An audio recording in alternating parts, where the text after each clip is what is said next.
The wind on Varath Ka never stopped, and it carried dust that tasted like iron and old fire, and it scraped against the walls of the Vorhan den like something alive trying to get inside.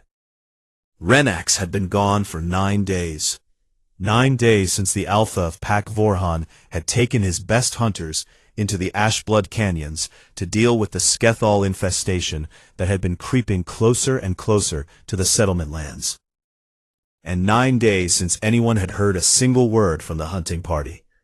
Beta Drea stood at the mouth of the den and stared out across the plateau with her amber eyes narrowed against the wind, and she told herself that 9 days was nothing, and that the Alpha had survived worse, and that the hunting party would return any moment now, dragging Skethal carcasses behind them like trophies.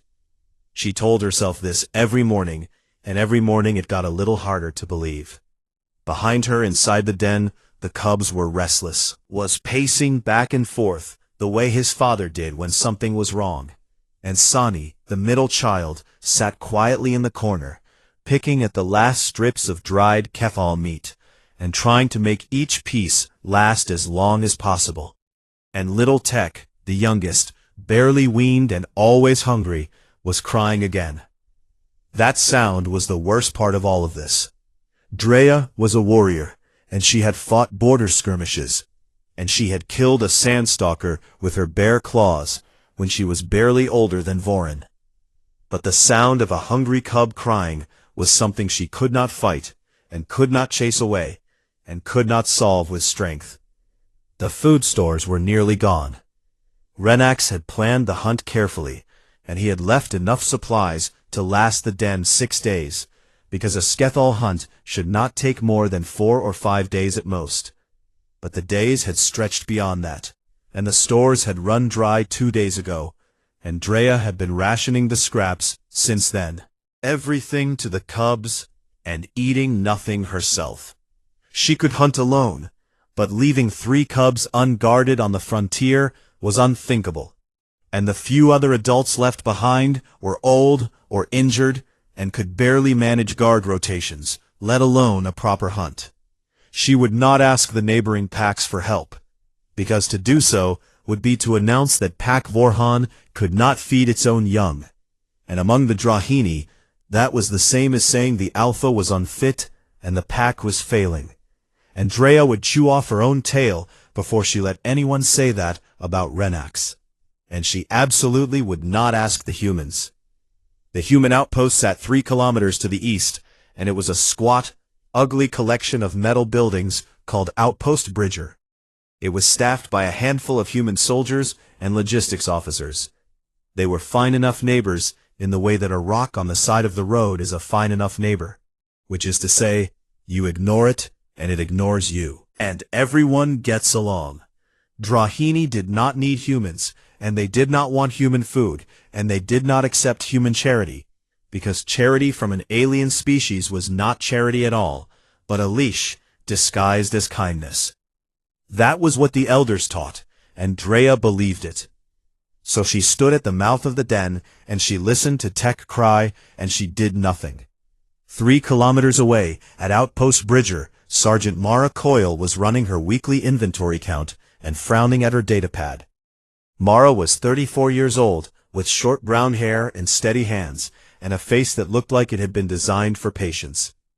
And she had been stationed on Varath Ka for 11 months, managing supply chains and making sure the right boxes ended up in the right places. And she was not a combat soldier, and she was not a diplomat, and she was not anyone important really. But she was good at noticing things. And she had noticed that the Vorhan pack had gone quiet. Normally she could hear them in the evenings from the outpost, because Drahini were not subtle creatures, and their hunting songs carried across the plateau like low rolling thunder.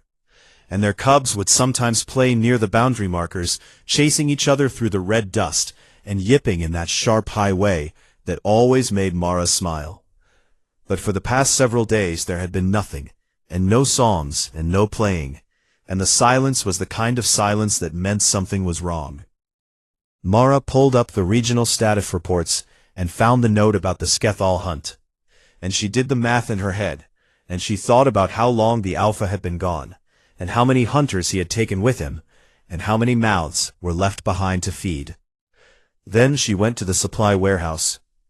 Human ration packs were calorie-dense and nutrient-balanced, and they were designed for human biology, not Drahini biology, but Mara had read the xenobiology briefs, and she knew that Drahini could digest most human food without problems, and it would not taste good to them, but it would keep them alive.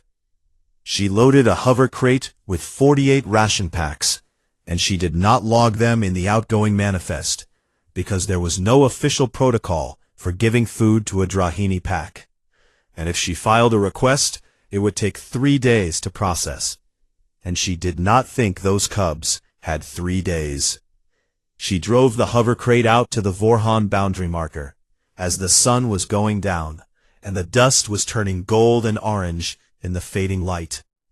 And she stopped at the marker, and she did not cross it, because she understood at least that much about Drahini culture. She left the crate on the ground beside the marker, and she pulled out a scrap of paper, and she wrote a note in her terrible broken Drahini script that she had been practicing from a phrasebook for months.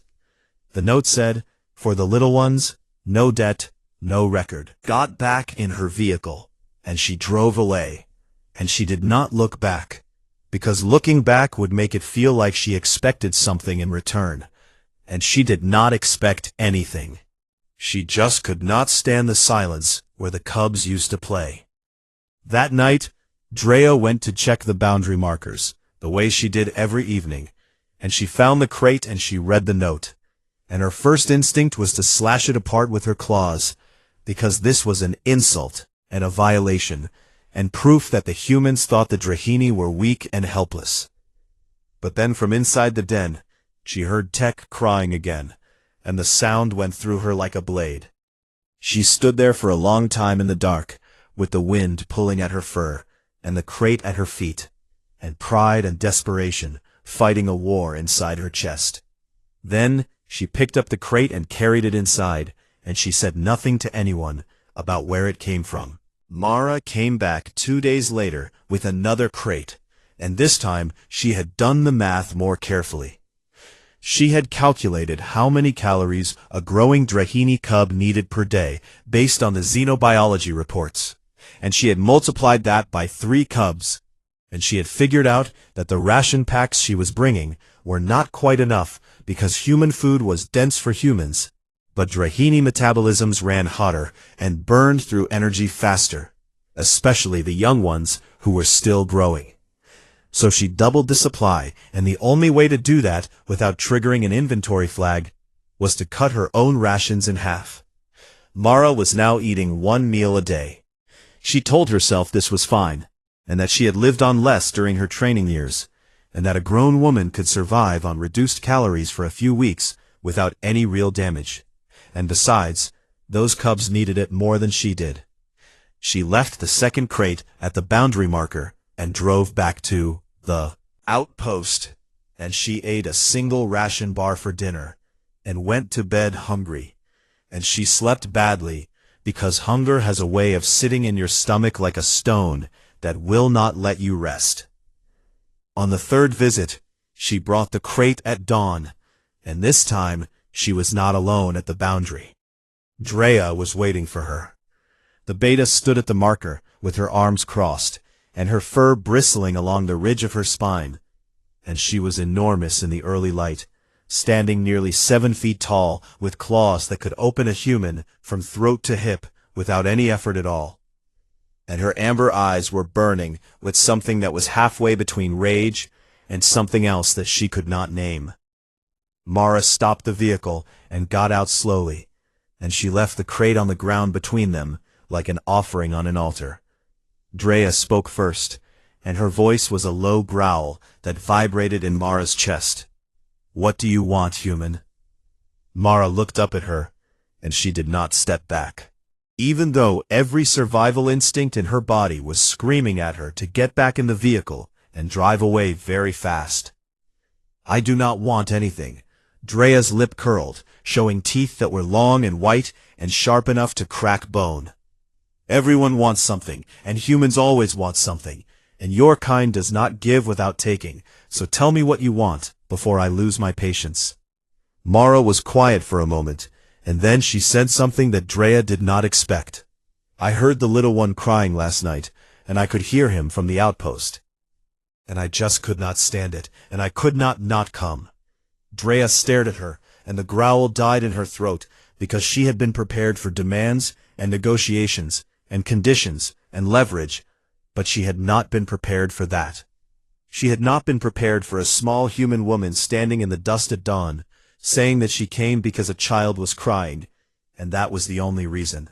Drahani framework for this and the social architecture of the Pax was built on reciprocity and hierarchy and debt and alliance, and every interaction between individuals and between species had a structure and a meaning and a cost.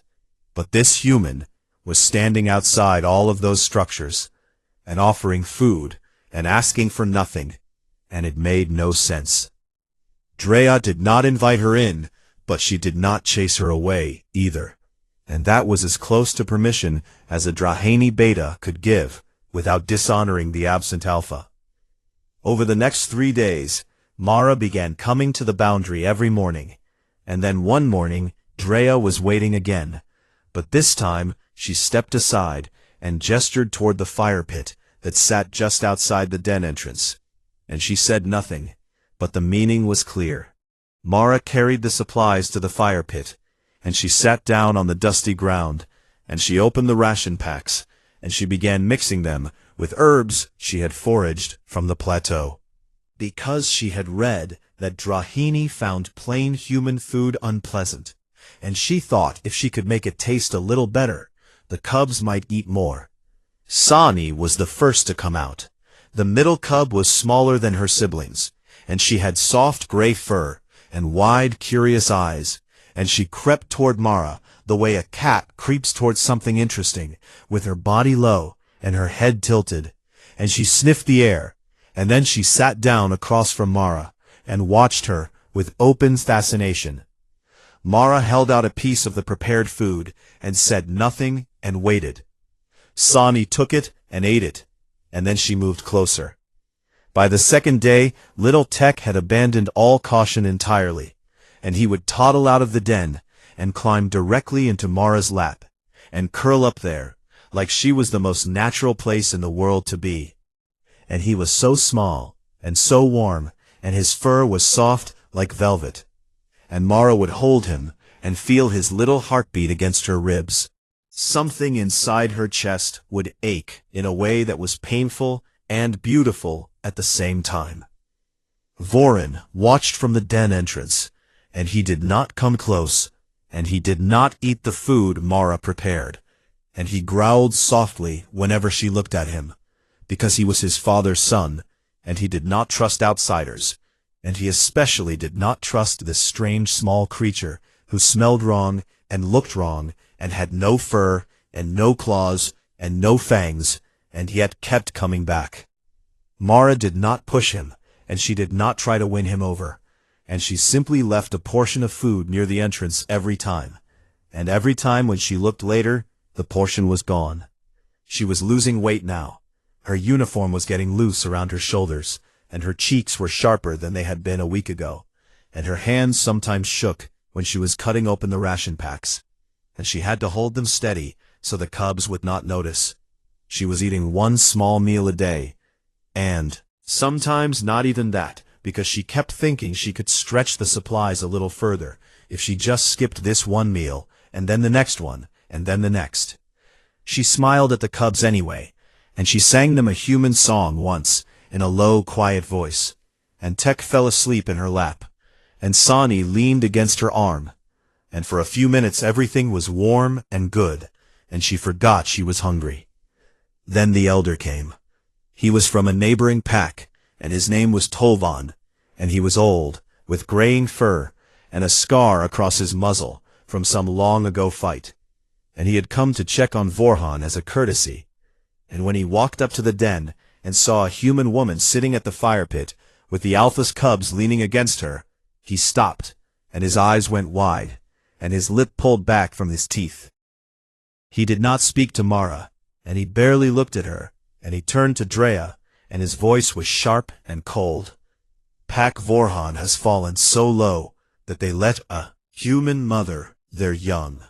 Drea said nothing, and her claws dug into the ground at her sides. Tolvan left, and by nightfall every pack on the northern plateau had heard the story, and the whispers spread like fire through dry grass. The Vorhan Alpha is gone, and his Beta let an alien feed his cubs, and the pack has no pride left, and the humans have gotten inside their den.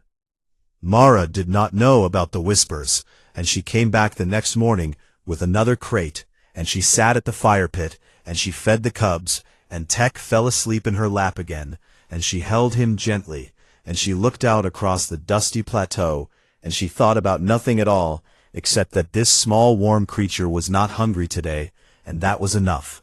Her hands were shaking again, but she held them steady. They came over the ridge at sunset, and they looked like ghosts.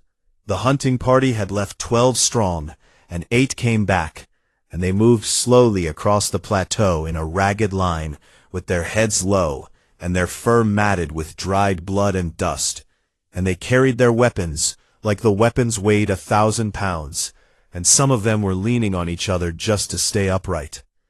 Renax was at the front, because an alpha always walks at the front, even when every step sends a bolt of white-hot agony through his body. The wound ran from his left shoulder, down across his flank to his hip, and it was deep and ugly, and he had cauterized it himself in the field with a heated blade, and the scar tissue was raised and raw and weeping at the edges, and he had not slept in 2 days, because the pain would not let him, and he had not eaten in 3, because the last of their supplies had gone to the wounded. But they had killed the Skethal nest, and the queen was dead. The frontier was safe for another season, and that was what mattered. That was what an alpha did. He climbed the last hill toward the den, and he could see the boundary markers in the distance, and he could see the familiar shape of the entrance, and he felt something in his chest loosen just a little, because he was home, and his cubs were there, and he would hold them and rest, and everything would be all right. Then he smelled it. His nose was sharper than any human instrument ever built, and he could separate 100 different scents from a single breath of wind, and what he smelled now made him stop in his tracks. Human, not the distant background scent of the outpost that the wind sometimes carried, but close and strong and fresh, and it was everywhere, and it was on the ground near the fire pit, and it was on the boundary markers, and it was mixed with the smell of food and herbs, and most importantly, most impossibly, it was mixed with the scent of his cubs. His cubs smelled like a human. Renax's blood went cold, and then it went hot, and the pain in his side vanished completely, because there is no wound in the universe that can compete with the fury of a father who thinks something is wrong with his children. He broke into a run, and he should not have been able to run with that wound, but he ran anyway, and the hunters behind him tried to keep up, and could not.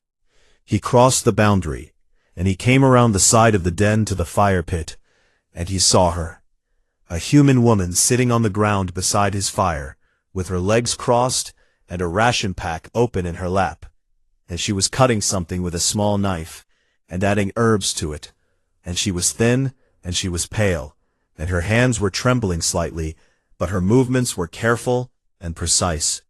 And Tech was asleep against her leg, with his small body curled up, and his face peaceful, and his belly full.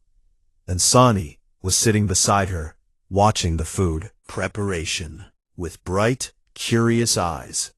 Renax's roar shook the dust from the walls of the den. It was not a sound that humans were built to withstand, and it hit Mara like a physical force, and she flinched, and Sani scrambled backward, and Tech woke with a startled yelp, and the ration pack fell from Mara's hands, and spilled across the ground. Renax came forward, and he was massive and silver-furred, and covered in blood, both his own and the skethals, and his eyes were burning like molten copper, and every tooth in his mouth was visible. And he was the most terrifying thing Mara had ever seen in her life. He turned on Drea first, and his voice was a thunderstorm. "What is this?" Drea stood her ground, but her ears were flat against her skull, and she met his gaze because a beta does not look away from an alpha. But her voice was strained when she answered. "The cubs were starving, Renax, and the stores ran out on day 7, and she brought food, and she asked, 'For nothing, P. How could you let an outsider near my children? How could you let an alien sit at my fire and feed my cubs? Do you know what this means? Do you know what the other packs are saying?' I know what they are saying, and I also know that your children are alive and fed, and that is because of her." Renax turned from Drea and fixed his burning gaze on Mara, and he moved toward her, and each step was heavy and deliberate, and he loomed over her, blocking out the sky, and blood dripped from his wound onto the dust between them. Mara's heart was hammering so hard she could feel it in her teeth, but she did not run. She had thought about this moment, and she had known it might come, and she had told herself that if the Alpha returned and was angry, she would simply leave and not argue, and not defend herself, because this was his home and his family, and she had no claim to any of it. But she also did not look away from him, because something inside her, very quiet and very stubborn, refused to be ashamed of feeding hungry children. Renax growled, and the sound was low and deep, and it vibrated in Mara's ribcage. "You have no right to be here, human, and you have no right to touch my cubs, and you have no right to sit at my fire, and I want to know what you think you are doing." Mara looked up at him, and the words came out steady and calm, even though her hands were shaking. "Your children were hungry, and I had food, and that is all this is." The simplicity of it hit Renax like a slap, and he had expected excuses or justifications or demands or fear. But instead, he got 6 words that contained no deception and no agenda and no angle, and he did not know what to do with that. He opened his mouth to roar again, and then a voice spoke from behind him. "She gave us her food, father." Renax turned, and Vorin was standing at the den entrance, and his eldest son, who was proud and suspicious, and had growled at this human for days, looking at his father with an expression that was fierce and conflicted and certain all at once.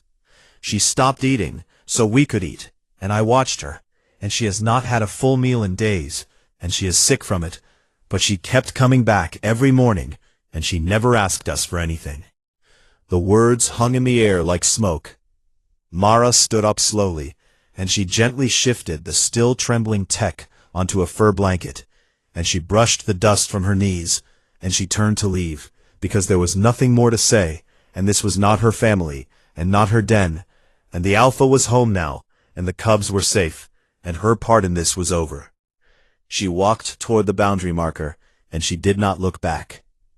Renax watched her go, and he saw the way her uniform hung loose on her frame, and he saw the slight stumble in her step that she corrected quickly, and he saw the tremor in her hands that she was hiding by keeping them pressed against her sides. And he had tracked prey across 3 continents, and he knew what it looked like when a body was running on nothing. And he knew the signs of someone who had been feeding others instead of themselves. And he had seen it in his own hunters during hard campaigns, when the veterans would quietly pass their rations to the younger ones and pretend they were not hungry. This human woman had done that for cubs that were not hers, from a species that was not hers. And she was walking away without asking for a single thing in return. And she was starving, and she was still walking upright, because she was too stubborn to fall down. Something cracked open inside Renax's chest, and it was not a feeling he recognized. And it was not gratitude exactly, and it was not shame exactly. And it was something bigger and stranger and more dangerous than either of those things. He stood at the boundary marker and watched her figure grow smaller against the darkening sky, until she disappeared. Dust and the distance, and he stood there for a long time after she was gone. Behind him, Tech toddled to the edge of the fire pit, and looked out in the direction the human had gone, and made a small, sad sound. Renax closed his eyes and breathed, and the wound in his side was burning. But the wound in his chest was worse. Renax did not sleep that night. He lay in the den with his cubs pressed against him, and Tech was tucked under his arm, and Sani was curled at his back, and Vorin lay nearby pretending to sleep. But Renax could hear his breathing, and he knew the boy was awake too. The wound in his side throbbed with every heartbeat, but that was not what kept him from resting. He kept thinking about the human woman walking away in the dust, and the way her hands shook, and the way her clothes hung on her body like they had been made for someone larger, and the way she had looked up at him without fear or apology and said, "Your children were hungry, and I had food, and that is all this is." Among the Drahini there were ancient laws for situations like this, and they were carved into stone tablets in the elder halls, and they were clear and absolute. If an outsider feeds your cubs, you owe them a life debt, and a life debt means service or alliance or territory, or in some of the old traditions, a mating bond, because the act of sustaining another's young is the most intimate thing one can do outside of blood kinship, and it must be repaid in kind. But Mara had refused debt. She had written it on her very first note in her terrible handwriting, in a language that was not hers. No debt and no record. And that broke everything. Because the debt system was not just a custom, it was the foundation of Drahini social order. And every relationship between individuals and between packs was defined by what was owed and what was given and what was earned. And if someone gave something and refused repayment, then they existed outside the system entirely, and there was no category for them, and no protocol, and no rules. And Renax did not know where to put this human woman inside his understanding of the world. In the morning he went to the Elder Caves, where the oldest members of Pack Vorhan lived, in the deep stone chambers beneath the den. Mathrin, who was the oldest living Drahini in the Northern Territory, and whose fur had gone entirely white, and whose eyes were clouded, but whose mind was still sharp as a claw. Renax told him everything. Mathrin listened in silence for a long time, and then he asked one question. Did the human know what it means among our people to feed another's cubs? No, and she could not have known, because she is human, and they do not think the way we do. Then she did not intend to claim a debt. No. Mathrin was quiet again, and the silence in the cave was deep and heavy. Then what she did is either the greatest insult or the greatest honor, and I am too old to tell you which one it is. Renax left the Elder Cave with no answers, and by midday the whispers from the neighboring packs had grown louder, and a delegation from Pack Sethron arrived at the boundary to formally express their concern about the human presence at the Vorhan fire, and the word they used was contamination. Renax sent them away with a snarl that sent two of them stumbling backward. But the doubt lingered, and it sat in his gut like a stone, because what if they were right? And what if the human had weakened his pack's standing simply by being kind? And what if her compassion was a poison that would dissolve the bonds that held the Drahini together? He needed to see her. He needed to understand. Renax walked to Outpost Bridger, and it was the first time a Drahini Alpha had ever set foot inside the human compound. And the guards at the gate froze, and one of them dropped his coffee, and another reached for his sidearm before his sergeant slapped his hand away. Renax ignored all of them, and he walked through the compound, following the human woman's scent, until he found her in the mess hall. Mara was sitting alone at a table, and she had a half portion of reconstituted protein paste in front of her, and she was eating slowly and mechanically. And she looked terrible, with dark circles under her eyes and cheekbones that were too sharp, and a grayish tint to her skin that spoke of sustained malnutrition. She saw him, and she straightened up, and something flickered across her face that was not fear, but was maybe surprise, and she stood up from the table. Renax stood in the doorway of the mess hall, and he filled the entire frame, and every human in the room was staring at him, and he did not care about any of them. He walked to her table, and he sat down across from her, and the chair groaned under his weight, and his wounded side screamed in protest, and he ignored it. They looked at each other. Mara spoke first, and her voice was calm, but he could hear the fatigue underneath it. "Your cubs are all right, and I checked this morning from a distance, and they look healthy." Renax nodded slowly, and then he asked the question that had been burning inside him since the night before. "Why?" Mara blinked, and she tilted her head slightly, the way she did when she was thinking. "Why what? Why did you do it? And why did you feed them? And why did you starve yourself for children that are not yours, from a species that is not yours? And do not tell me it was because they were hungry, because I need more than that." Mara was quiet for a long moment, and she looked down at her hands on the table, and they were thin and the veins were visible, and she folded them together.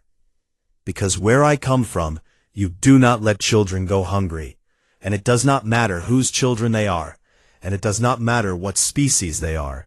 And I heard your little one crying, and I had food, and there was no version of the world I could live in where I heard that sound and did nothing." Renax stared at her, and he searched her face for deception, and for hidden motives, and for the angle that must surely be there, because in his world there was always an angle, and there was always a cost. Was ever truly free? He found nothing.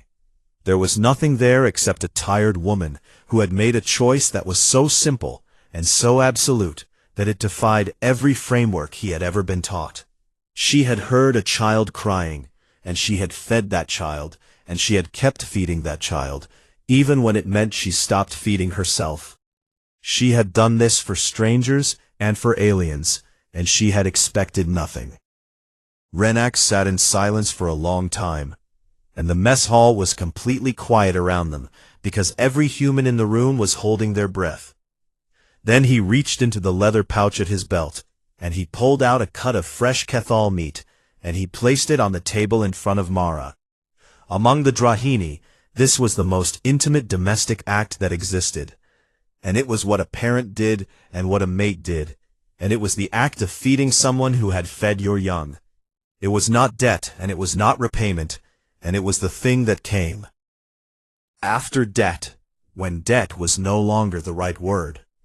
Mara looked at the meat, and she looked at Renax, and she did not understand the full weight of what he was offering, but she understood enough, because there was something in his eyes that she had never seen in a Drahini's eyes before, and it was soft and open and raw, and it was the look of someone who was trying to say something that his language did not have the words for. She picked up the meat, and she ate it, and it was rich and warm, and it was the first real food she had tasted in over a week, and her eyes stung, and she blinked hard. "Thank you." Renax nodded once. That night, he stood in the den with Drea, and the cubs were sleeping, and his voice was low and rough. "She is not Pack, and she is not Drahini, but my cubs are alive because of her, and I will find a word for what she is, or I will make one." The Elder Council of the Northern Plateau had not been called into full session in 11 years, and the last time it happened was over a border war between Pack Sethrin and Pack Morva that had nearly split the territory in half, and 3 Drahini had died before the elders hammered out a peace. This time, the matter was smaller and quieter, and somehow more dangerous than any border war. Renax stood before the council in the great stone hall that had been carved into the bedrock of the plateau 10 generations ago, and the walls were lined with the claw marks of every alpha who had ever spoken here, and the firelight threw long shadows across the faces of the 11 elders who sat in a crescent before him. He had come to petition for something that had never existed before. "I am asking the council to create a new title," said Renax, and his voice was steady, even though his wounds still pulled with every breath, and he could feel the stitches straining beneath his fur. The elders shifted, and old Mathrin, who had been carried here on a litter because his legs no longer worked, tilted his clouded eyes toward Renax. "A new title, and for whom?" "For the human who fed my cubs." The murmur that went through the hall was like wind through dry grass, and some of the elders looked angry, and some looked confused. And Elder Tolvan, who had seen Mara at the fire pit and spread the word of Vorhan's shame, leaned forward with his scarred muzzle twisted in disapproval. "You would give an alien a place in our naming system? And you would carve a human into the stone of our traditions, and you do not see how this degrades everything we are." "I see my children alive," said Renax, "and I see them alive because a stranger chose to starve so they could eat. And if our traditions have no room for that, then our traditions are too small." The debate lasted 3 days. Elders from 5 different packs spoke and argued, even seen a human up close, and they spoke about contamination and cultural erosion and the slow death of Drahini identity. And these were not foolish concerns, because they were real, and they came from a place of genuine love for their people and their ways. But other elders spoke too, and they spoke about the old stories from before the packs were packs, when the first Drahini wandered the plains alone. And the survival law was simple. If someone shields your young from the cold, you owe them more than words. Drea was called to testify, and she stood before the council, and she told them what she had seen, and her voice was flat and factual, and she did not embellish, and she did not beg. The human came every morning, and she brought food, and she prepared it with her own hands, and she held my alpha's youngest cub in her lap, and she sang to him, and she was starving, and I could see it, and she never once asked me for anything, and I do not understand her, but my cubs are fed. Because of her, and that is what I know.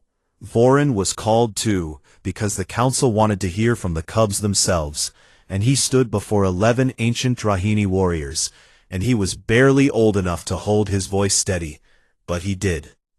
She smelled wrong, and she looked wrong, and I did not trust her, and I growled at her every day, and she never got angry, and she never stopped coming, and she left food for me even when I would not sit with her, and I ate it because I was hungry, and she knew I was eating it, and she still never came closer than I wanted her to, and she respected me, and I did not earn that respect, and she gave it anyway. The council was quiet after Vorin spoke. On the 3rd day Renax brought Mara to the hall, and she was nervous because she had never been inside a Drahini structure before, and the stone walls rose 30 feet above her, and the fire pit in the center was larger than her entire quarters at the outpost. That could kill her without trying. She stood in the center of the crescent, and she did not know what to do with her hands, so she clasped them behind her back, the way she did during military inspections, and she waited. The elders studied her, and she was so small compared to them, and so fragile, and so strange, with her smooth skin, and her flat face, and her tiny blunt teeth, and it was almost absurd that this creature had caused such a storm. Then Tech did what Tech always did. The youngest cub had followed them into the hall, because nobody could keep Tech where he did not want to be, and he was a force of nature in a small furry body, and he toddled across the stone floor in front of 11 elders from 5 packs, and he climbed into Mara's lap, and he curled up, and he closed his eyes, and he was asleep within 30 seconds.